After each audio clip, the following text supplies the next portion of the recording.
By the late 1970s, roughly 60% of the world's population found itself under socialist governments of one kind or another. Communists ruled China, Russia, Eastern Europe, and much of Asia. Third world socialist governments controlled 3 nations in the Middle East and Africa. Social democratic parties held majorities in much of Western Europe. Even with all its problems, socialism was still in power.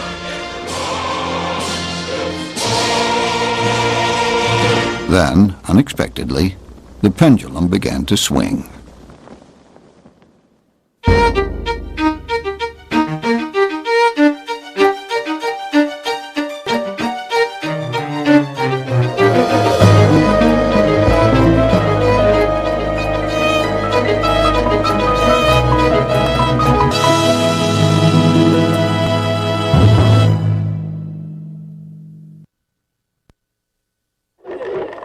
In 1968, the influential American sociologist Michael Harrington could convincingly write these words: "Most of the people around the world call the name of their dream socialism. Despite all the carnage wrought in its name, the idea of socialism somehow retained great power over the human imagination." But even then, socialism's grip on power was coming to an end. Hello, I'm Ben Wattenberg. Welcome to the concluding episode of Heaven on Earth, a think tank special.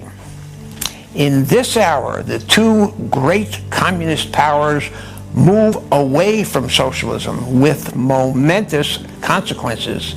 In the West, in order to stay in business, democratic socialists relabel themselves the party of business. And among the kibbutzim of Israel, the socialist faithful are tested by modernity, prosperity, and generational change. We begin in China. 如果现在再不实行改革，我们的现代化事业和社会。 In December 1978, the Chinese Communist Party yielded to vision of a new leader, Deng Xiaoping.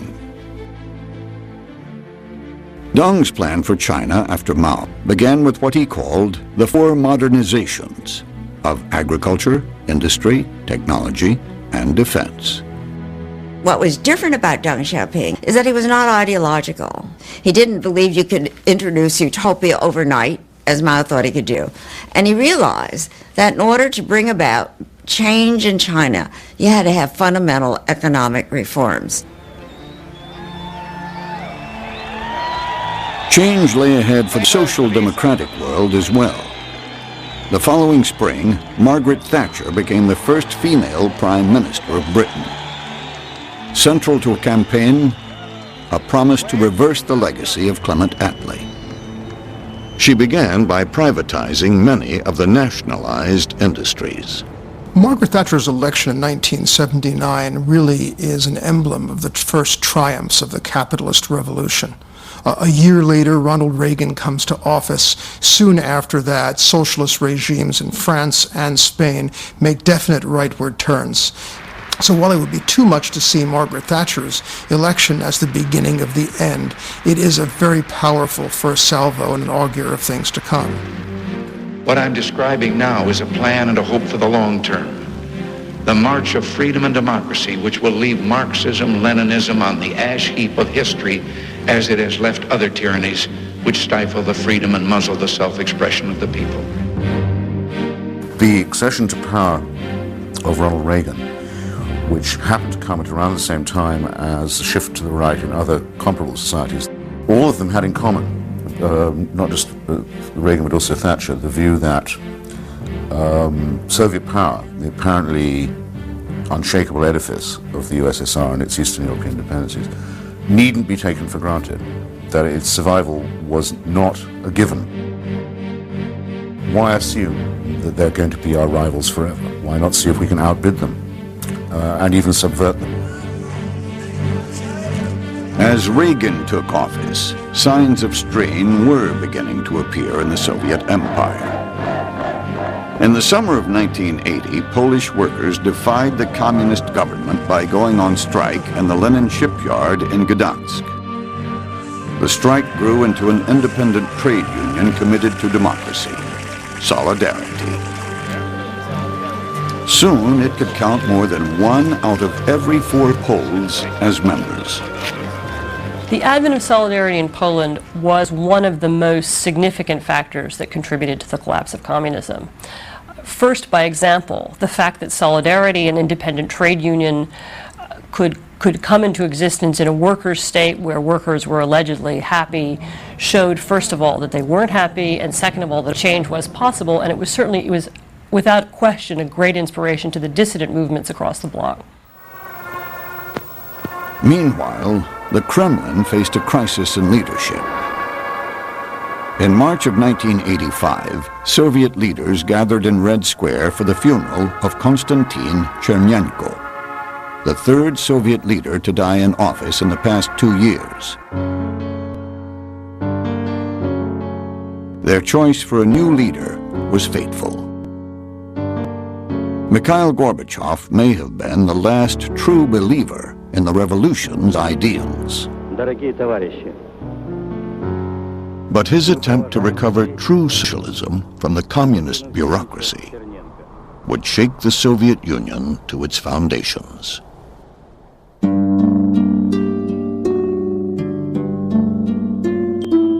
Mikhail Sergeyevich Gorbachev grew up in the 1930s. It was a period known as the Great Terror. Under the rule of Lenin's successor, Joseph Stalin, millions were arrested and often executed. Scholars say that as many as 20 million people died.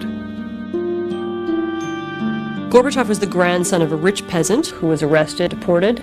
These were called kulaks, and in the early 1930s, the kulaks were all told to go to work on collective farms, and those who disagreed were deported, killed, sent to concentration camps. His other grandfather was arrested in the 1930s, was also in a camp.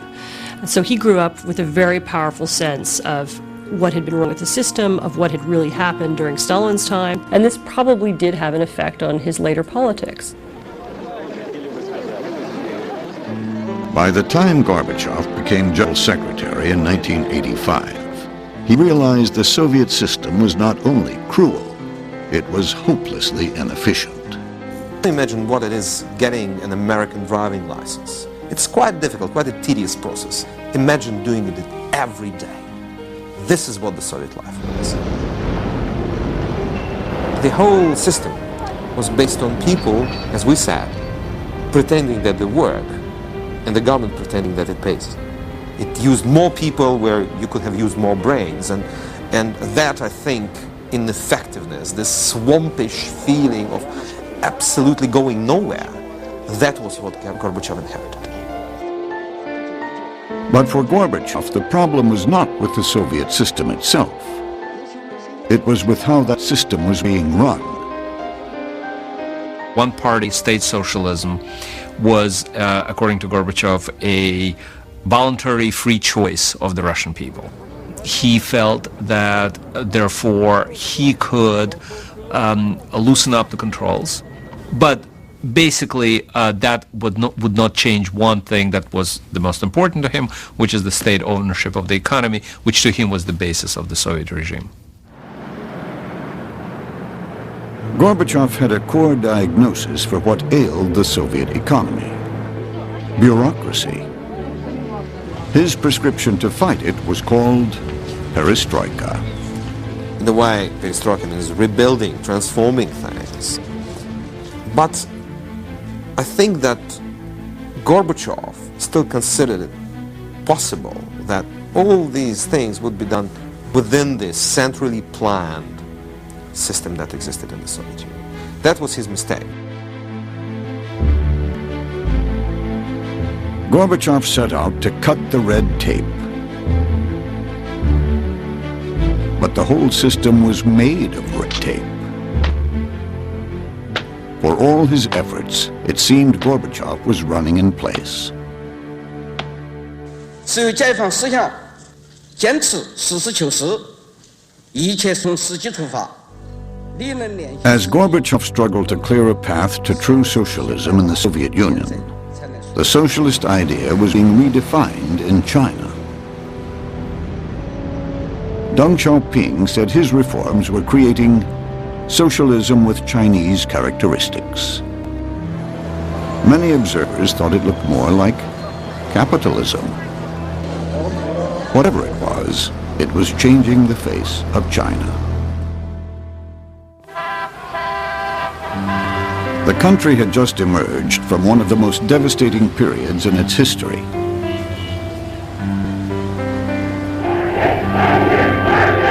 After the failure of the Great Leap Forward, Mao Zedong launched the Great Proletarian Cultural Revolution. The goal was to cleanse the country of creeping capitalist and bourgeois influence. But Mao's new revolution soon veered out of control. Over the next decade, some 100 million Chinese citizens were persecuted, including Communist Party officials. What Mao did was use the young people he called the Red Guards to literally throw out the party leaders, to rebel against their teachers, rebel against anyone with any position or any seniority. And so it led to a period of utter chaos in China, in the economy, in the political system. And it was that chaos that totally, I believe, demoralized the population, turned them away not only from Mao, but from any belief that Marxism, Leninism, or any ideology, or any ideological utopia was going to solve their problems. Deng Xiaoping had been with the communist movement from the beginning and served as one of Mao's closest advisors. But his pragmatic outlook had more than once landed him in trouble.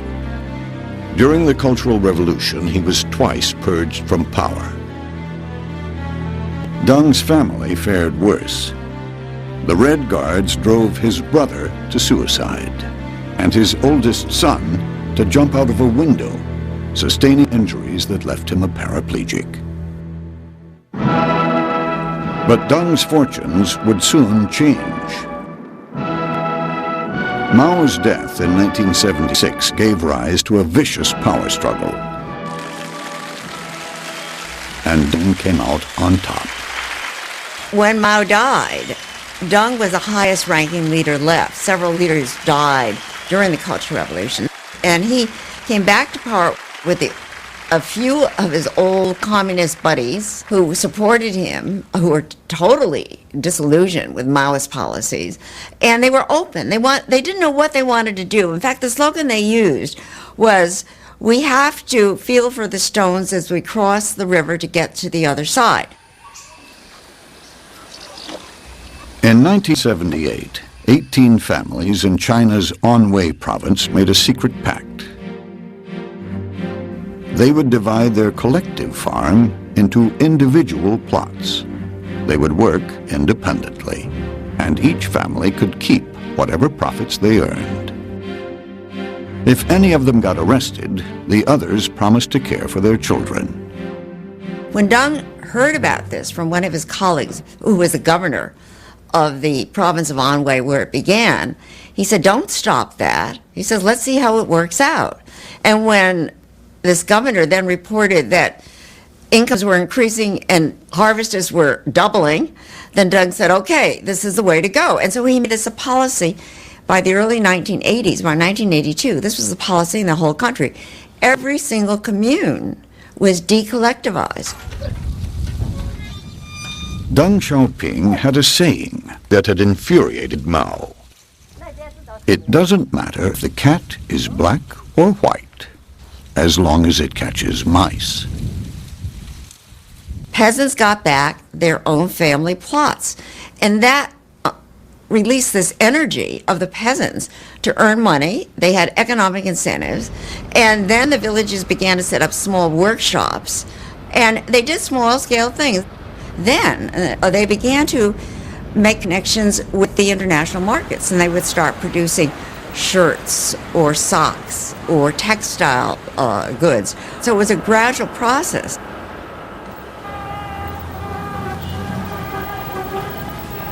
When I first started as a freshman in college in 1978, our meals did not even have enough meat. By my second year in college, things began to change dramatically. Food became abundant, a variety of vegetables, meat became available. And I felt that time I could see the change quite dramatically unfolding. And indeed, people knew that's because of the reform. 1984 marked the 35th anniversary of the People's Republic of China. According to the World Bank, China's economic growth had now reached 10% per year. It would remain there for more than a decade. But China was still a communist country. Beneath the rising tide of economic and personal freedom, the political system remained largely unchanged. In the beginning, Deng Xiaoping thought he could have both economic reform and also political reform. But when the Solidarity movement developed in Poland, there was this great fear in the Chinese leadership that you would have a comparable development in China, a joining together of labor, of workers, and intellectuals. So he began to gradually clamp down. On May 15, 1989, the Soviet General Secretary Mikhail Gorbachev boarded a jetliner for Beijing. His historic visit would lay to rest a bitter 30-year struggle for leadership of the communist world. An elaborate welcoming ceremony was planned at Beijing's Great Hall of the People. But there was a problem. Suddenly a message comes to Gorbachev or his party on the airplane saying, well, we've changed the plans. When you land, we're going to have some alternative ceremony. We're not going to the Great Hall of the People. And the reason is because that's in Tiananmen Square, and Tiananmen Square is filled with demonstrators demanding an end to communist rule in China.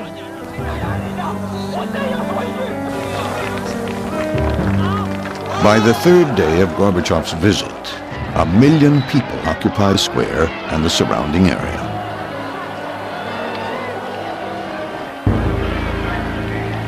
Once the Soviet leader had departed, Deng ordered his troops to clear the square. To this day, we do not know exact numbers of people who died in the bloodshed. Some reports say there was thousands, others say hundreds, probably truth is somewhere in between. Even though Deng had put down the movement for political reform in China, he soon ordered that economic reform resume. In 1993, the National People's Congress enshrined the term socialist market economy in the Constitution. Still, the Communist Party remained firmly in control. Deng is a very complex figure. His stature in history will be examined, re-examined many, many times down the road. His end goal is not to dismantle the rule of the Chinese Communist Party. Never was. The Chinese reform, it was able to keep stability, but it has not really fundamentally changed the political system.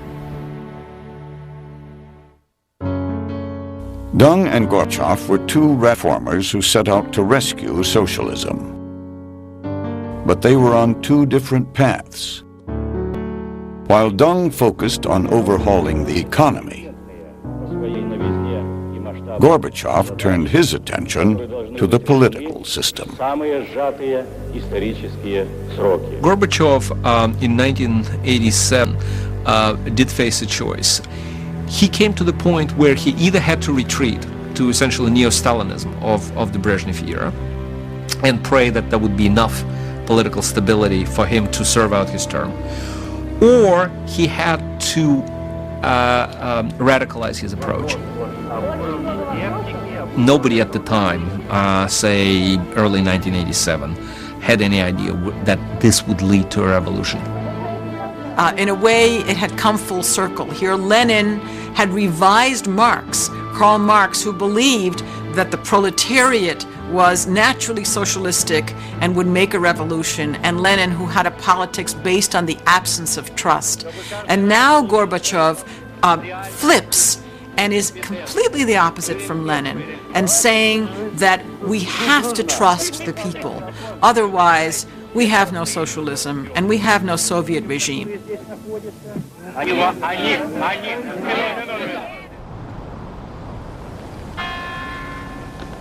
Gorbachev now spoke often about glasnost, a word that meant openness. The Soviet people were now free to talk about subjects that had long been forbidden. The nation soon found itself awash in a flood of revelations about the crimes of Joseph Stalin. But glasnost didn't stop there. Contrary to what Gorbachev expected, they quickly disposed with Stalinism. They started talking, they went back all the way to Lenin, who to Gorbachev at that time was an icon. And they quickly began to discover how unjust, how inequitable, how stupid economically the entire regime was. It was no longer Stalinism that was to blame. It's the entire system of one-party dictatorship based on the total ownership of economy by the state. Glasnost became it was a match, a burning match thrown in the pool of gasoline, and that all that's required was just giving it enough time to burn it. General Secretary Gorbachev, if you seek peace, if you seek prosperity for the Soviet Union and Eastern Europe, if you seek liberalization, come here to this gate. Mr. Gorbachev, open this gate. Under pressure from both within and without, the momentum of change accelerated. Mr. Gorbachev, tear down this wall.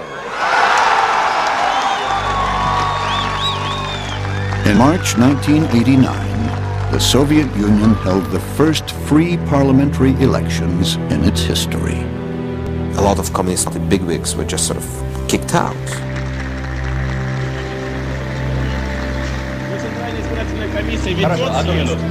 And some young faces, engineers, doctors, philosophers, journalists, suddenly became MPs, members of parliament.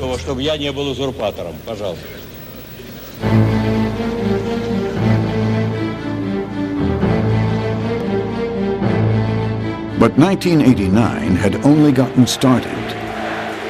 Poland was the first domino to fall. Solidarity, the independent trade union, had managed to survive underground through the 1980s. Faced with rising discontent, the Polish communists finally gave in to demands for parliamentary elections. There were free elections held, but there was a trick, which was there were certain seats that were supposed to be guaranteed for the government, which the opposition was not allowed to run against. And yet, it may be the only time in history that candidates ran unopposed and still lost. Voters simply crossed the communists' names off the ballot. Meanwhile, Solidarity had captured 99 out of 100 seats in the new Senate. All the while, Moscow stood by in silence. The Polish events had a huge effect on the Soviet Union. To see people like us doing something completely different, just standing up and opposing, that was something people couldn't believe. We couldn't believe it was happening on our doorstep. And in this respect, the victory of Solidarity-led coalition in parliamentary elections in June 1989 was something that started the final stage of the collapse of what was called the Eastern Bloc. Next year, the Warsaw Pact was gone. Magyar Köztársaság!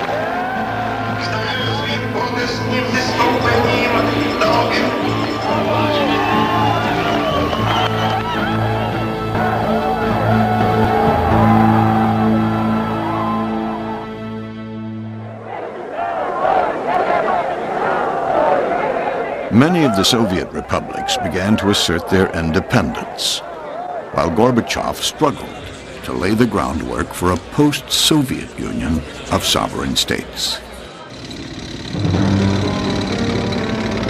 But a group of hard-line communist aides had had enough. In August 1991, they launched a coup and placed Gorbachev under house arrest. Tanks and troops appeared on the streets of Moscow. At the time, Konstantin Eggert was a newspaper reporter in Moscow. Well, I rushed off to my editorial office in a city newspaper, and it was this feeling of, oh yeah, we know, here they come. We know what they're going to do. They are not going to spare anybody. Then something remarkable happened. Hundreds of thousands of citizens poured the streets to resist. Many of the soldiers joined them. When it really went, not with a bang, but with a whimper. Nothing happened. Just all these mighty armies, KGB, all those people held sway over the country for 70 years. They just hid. Just ran away. There was nobody to defend it. It was a system without defenders. In the middle of it all was Boris Yeltsin, the newly elected president of the Russian Federation. His popularity had now eclipsed Gorbachev's. After the coup collapsed, it was Yeltsin who issued a decree that effectively outlawed the Communist Party. In the following months, the Russian republics voted one by one to declare their independence.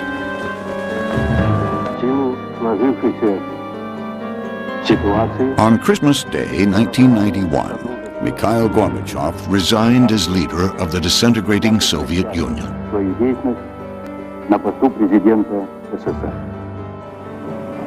The once fearsome communist power was no more.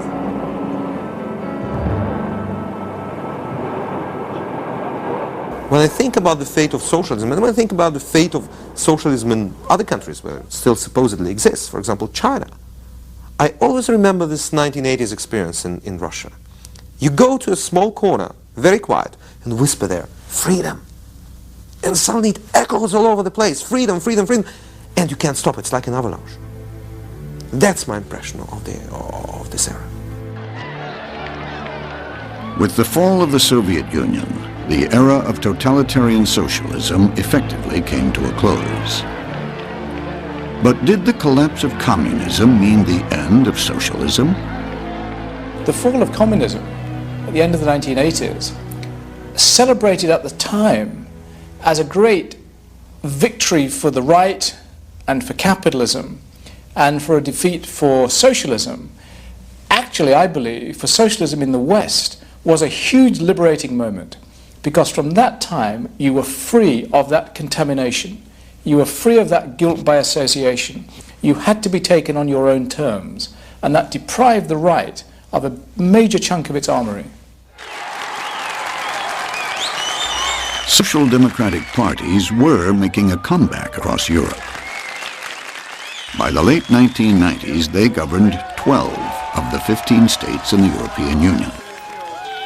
But many of these parties looked less and less like the socialists of the past. I do hereby declare that Anthony Charles Linton Blair has been duly elected. The most daring revisionist revisionist was Britain Tony Blair, who led the Labour Party to victory in 1997 with a landslide vote. The party, as Blair recreated it, is a far cry from the party of Attlee. We always said that if we had the courage to change, then we could do it, and we did it. What we wanted more than anything else was to be back in government, and it seemed that Tony Blair would do that by making what amounted to a clean start. Many Labour Party people did not realise how much of social democracy he intended to abandon.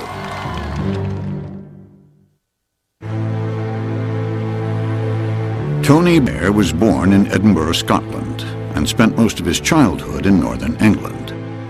His father was active in politics, starting as a communist and ending up as a conservative. A one-time frontman for a band called the Ugly Rumors, Tony himself came to politics only at the end of his college years. He was a rebel, but he was quite a careful rebel. But there was also a much quieter side to him. I mean, he became a confirmed Christian at Oxford University with a passionate belief in social justice and left-wing political values. Blair won his first parliament seat in 1983. He was just 30 years old. But he was bucking the national tide. Margaret Hilda Thatcher, Conservative Party Labour's fortunes were near the lowest point ever, 616. and the party ticket was trounced by the Conservatives. There was this sense that the different traditions that made up the Labour Party had been tried, failed, and that tradition therefore exhausted itself. So people like Blair, in a sense, had reason to think that they should remake the party from top to bottom. 57%. In 1994, Labour leader John Smith died of a heart attack. I therefore declare that Tony Blair is elected leader of the Labour. The party turned to Blair. This man, our new leader, has got what it takes. He commands moral authority and political respect. He has the energy and vitality to win people over to Labour. And he scares the life out of the Tories.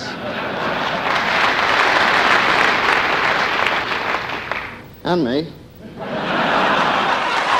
Oh, this is a very exciting time, and there was a crusading sort of zeal to him and the key advisors around him, which was very exciting, but it was also worrying at times in terms of his ability to take the party with him at all times. I think that was best captured by the day that Tony Blair somewhat delphically announced at the Labour Party conference that he was prepared to embark on a review of the Constitution, or as he called it, our aims and values. Let us say what we mean and mean what we say. Stop saying what we don't mean and start saying what we do mean, what we stand by, what we stand for. The words may have been cryptic, but everyone in the Labour Party knew what Blair was talking about. Clause 4, the part of the Labour Party's charter that committed it to common ownership. Blair wanted to make clear to voters that the party no longer believed in this kind of socialism. It is not the socialism of Marx or state control. We are the party of the individual because we are the party of community. It is socialism. But Clause 4 had been around since 1918, and many in the Labour Party were not willing to give it up without a fight. Clause 4 is a totemic thing. It's an icon. And people don't like those things being fiddled around with. It's like trying to change the prayer book in the Church of England. It causes all kinds of controversy.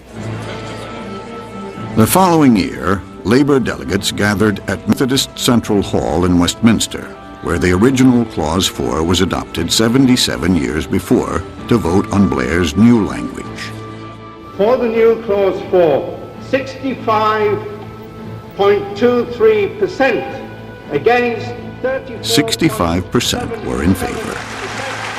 When Blair convinced the party to do away with the traditional socialist language of Clause 4, what was in its place was pure double talk, and you can read it over and over again without figuring out exactly what it's saying. But the meaning of that double talk became clear in action when Blair then started running for prime minister and leading the Labour Party in a new campaign, and the policies that he was advocating in the campaign were anything but socialist policies. Now, what do you think, then, the relationship should be between the trade union and the Labour government? Fairness, not favours. We're also putting forward proposals as to how we can involve the private sector as well as the public sector. It is a welfare to work budget. What seemed to be essential for Tony Blair and New Labour was to create the impression of being a safe pair of hands. And the approach really boils down to several things. First, distancing the Labour Party from the trade unions. Second, appealing to middle-class swing voters who otherwise were voting conservatives. And finally, and most generally, making peace with the business world, with the British markets, and with capitalism. Even those business people that aren't supporting Labour now know they've got a Labour Party that supports enterprise, that supports business. As the 1997 general election approached, Blair's strategy seemed to be working.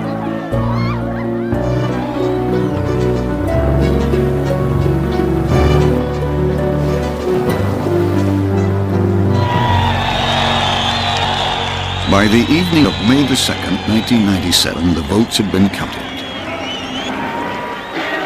Labour rolled to its largest win ever, even topping Attlee's record victory in 1945. All over this country, there were people that were crying out for a sensible, mainstream, moderate alternative to the Conservative Party. Today, enough of talking. It is time now to do. Thank you. Blair easily won re-election in 2001. But his policies led many to wonder whether the Labour Party was still a socialist party. Yeah, the Labour Party is a socialist party. The only problem is these days we're not so sure what socialism is.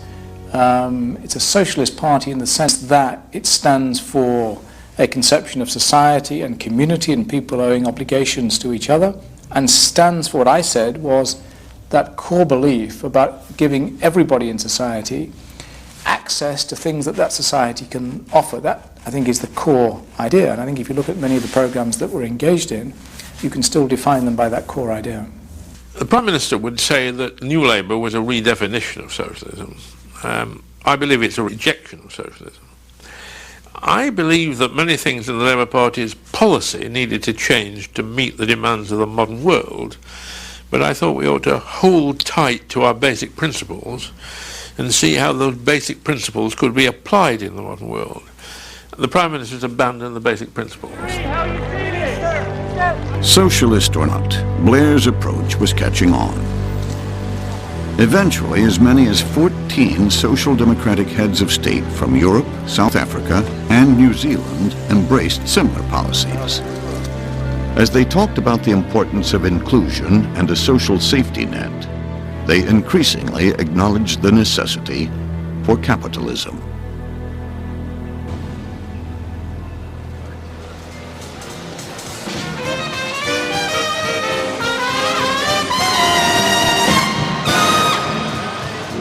The triumph of free enterprise was the theme at the first annual Capitalist Ball in Brussels.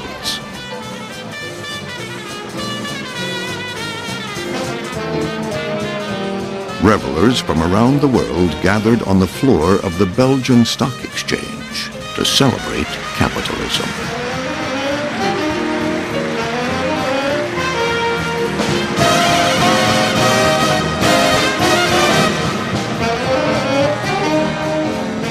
The day before the ball, some of the people here got together to look at the future of socialism. Ladies and gentlemen, comrades. Oh no, sorry, you're the wrong audience for that. The conclusion was anything but an obituary. Socialism will not die, but it will surely change into something else. And I would argue that today socialism, after the failed experiment of the Soviet Union, has gone back to some of its 9th century features as an anti-establishment. I don't believe that socialism is dead because I don't believe that the impulse which drives people towards the left, the desire to control, meddle and interfere in other people's lives, can ever die.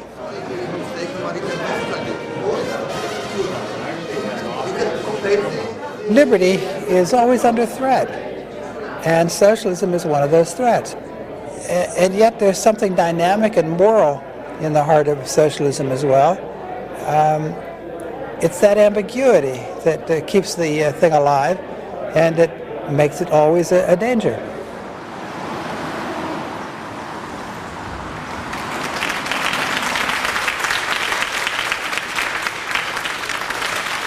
At the 21st Annual Socialist Scholars Conference in New York City, a very different view prevailed.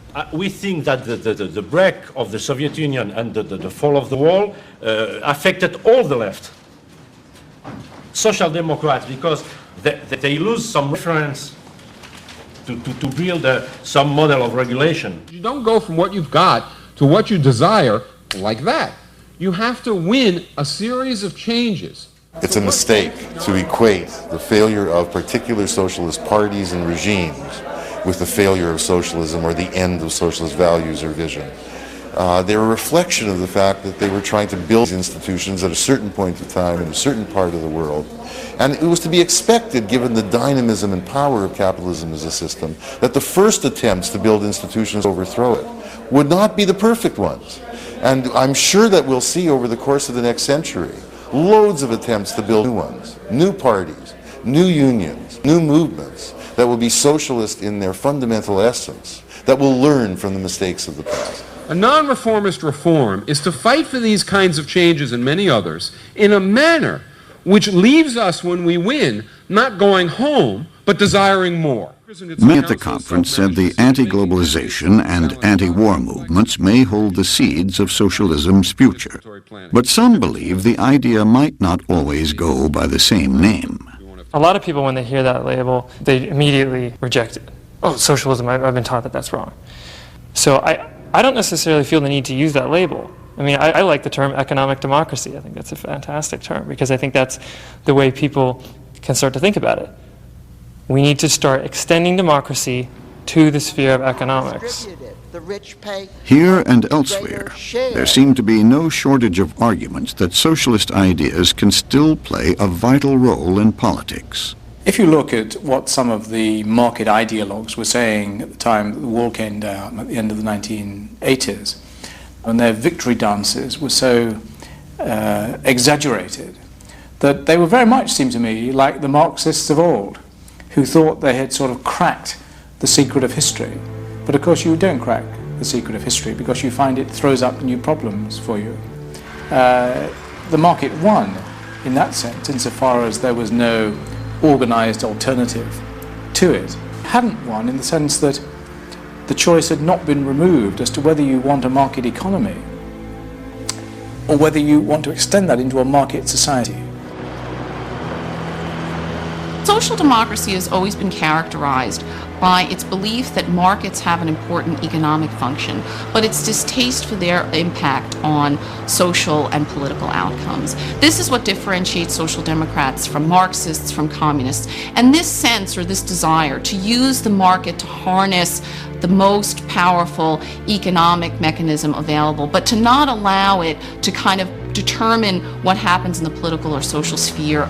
This is still an idea or a vision that has immense appeal and is still very relevant to the 21st century.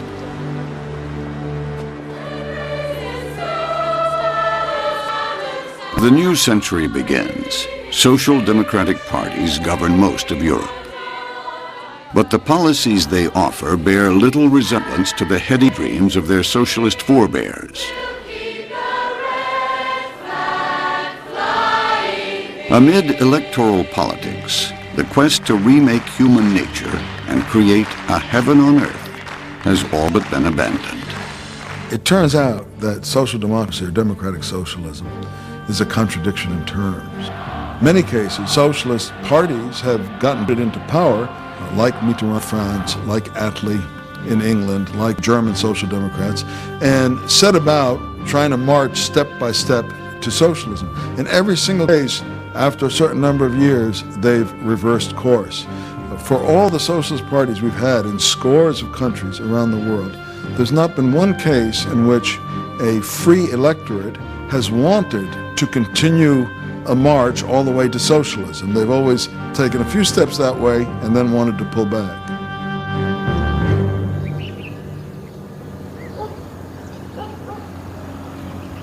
The farthest socialism ever advanced democratically was in Israel's kibbutzim. For years, the kibbutzim had been tiptoeing away from a completely communal way of life. But basic socialist principles still held. Members contributed what they could, and the kibbutz provided for their needs.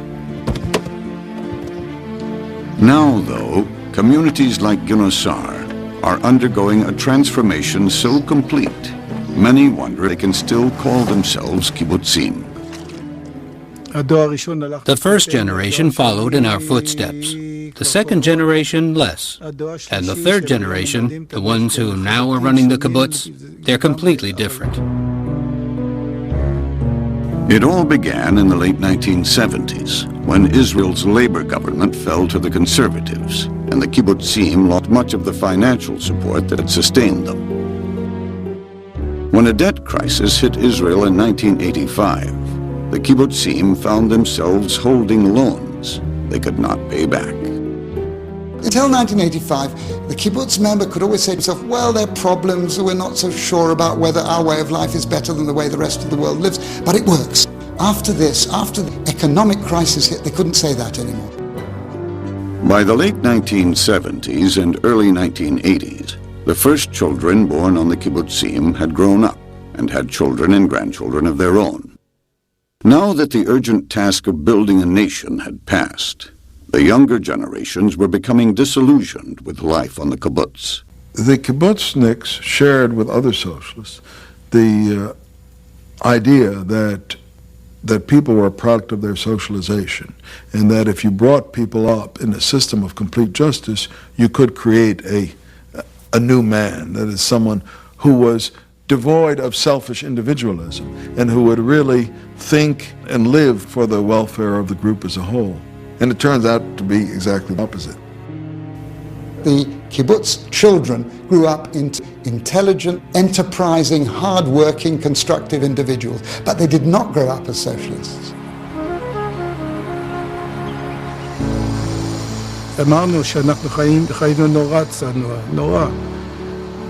We lived a very austere life, the most one could, and this didn't appeal to the children. As long as they lived within the warm confines of the kibbutz, they didn't see what went on outside. The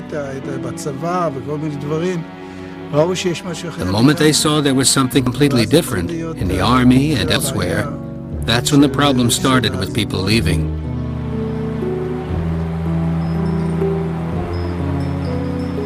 Moshe Abbas's daughter Noah was one of those who considered leaving. I think the kibbutz is generally not natural. It goes completely against nature. It's the complete opposite of human nature. Because you work very hard and give everything you've got. You work at several jobs, and in return you get the same as someone who doesn't work. To keep skilled workers, Ginosar and other kibbutzim began paying salaries based not on need, but on market value. They even began to hire foreign labor for the lowest paying jobs. They brought in advisors from the outside that said, well, I was looking after the kibbutz gardens is worth this and this per month. The teacher in the school is worth so much, and the childcare worker in the kindergarten is worth this much. And everyone got their own wage. That, to my mind, is the crucial change in the kibbutz. When the principle of from each according to his ability to each according to his needs was changed, and people got what they earned.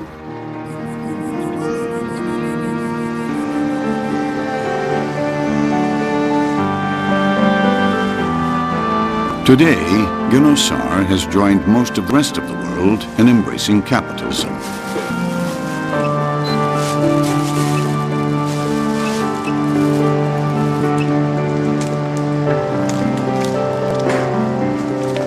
And like 3/4 of the kibbutzim, it is working toward turning over ownership of housing to individual members. The kibbutzniks will become homeowners.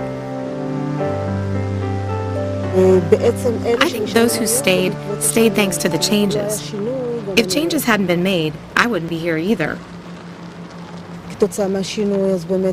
And thanks to the changes, we saved every penny. As a school principal, and my husband who works at 2 jobs, we managed to get our own private car. 2 weeks ago, at the age of almost 43, I have a car. I have independence, and this change for me is excellent.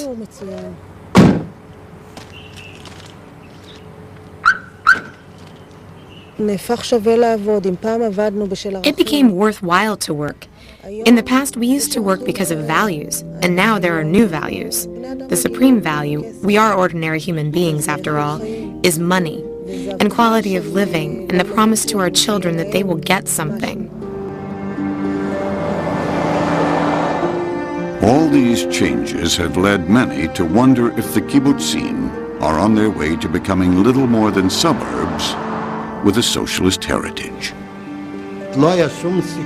There was no chance that we could continue this kind of lifestyle, which is found nowhere else in the world.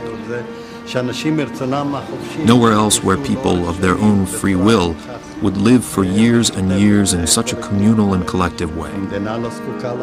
The country doesn't need us anymore. This thing, this way of life, has reached its end. It has spent itself.